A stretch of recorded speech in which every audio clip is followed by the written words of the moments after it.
ಲಕ್ಷ್ಮಿಗೆ Ravi ನಿಂದಿಸಿದ audio video ಬಹಿರಂಗ.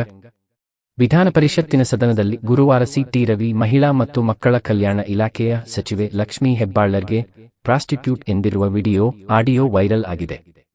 ಈಗಾಗಲೇ ಕಡತದಿಂದ ಅದನ್ನು ತೆಗೆದುಹಾಕಲಾಗಿದೆ ಎಂದು ಸಭಾಪತಿ ಬಸವರಾಜ ಹೊರಟ್ಟಿ ಹೇಳಿದ್ದಾರೆ.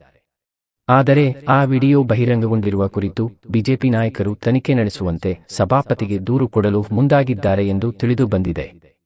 ಬಿಜೆಪಿ ನಾಯಕರ ನಡುವೆಯೇ ಟಿ ರವಿ ಬಂಧನ. ಸಚಿವೆ ಲಕ್ಷ್ಮೀ ಹೆಬ್ಬಾಳ್ಕರ್ ವಿರುದ್ಧ ವಿಧಾನ ಪರಿಷತ್ನಲ್ಲಿ ಗುರುವಾರ ಅಶ್ಲೀಲ ಪದ ಬಳಕೆ ಮಾಡಿದ ಆರೋಪ ಮೇಲೆ ಬಿಜೆಪಿಯ ವಿಧಾನ ಪರಿಷತ್ ಸದಸ್ಯ ಟಿ ರವಿಯನ್ನು ಹಿರೇಬಾಗೇವಾಡಿ ಪೊಲೀಸರ ಧರಣಿ ಕುಳಿತಿದ್ದ ಬಿಜೆಪಿ ನಾಯಕರನ್ನು ಬಿಟ್ಟು ಪೊಲೀಸ್ ವಾಹನದಲ್ಲಿ ಕರೆದೊಯ್ದರು. ಸುವರ್ಣಸೌಧದ ಪಶ್ಚಿಮ ದ್ವಾರದಿಂದ ಹಿರೇಬಾಗೇವಾಡಿ ಪೊಲೀಸರು ಟಿ ರವಿಯನ್ನು ಪೊಲೀಸ್ ಠಾಣೆಗೆ ಕರೆದೊಯ್ದರು.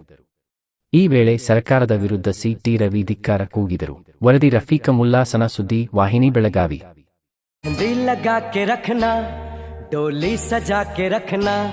ಶುಭ ಸಮಾರಂಭಗಳಲ್ಲಿ ಮಹಿಳೆಯರಿಗೆ ಇಷ್ಟವಾದಂತಹ ಅದ್ಭುತ ಕಲೆ ಉಳ್ಳಂತಹ ಮೆಹಂದಿಯನ್ನು ನಿಮ್ಮ ಹಸ್ತಗಳಿಗೆ ಹಾಕಲಾಗುವುದು. ಸಂಪರ್ಕಿಸಿ ಸ್ಫೂರ್ತಿ ಕಾಟವೆ. ದೂರವಾಣಿ ಸಂಖ್ಯೆ 9620051602.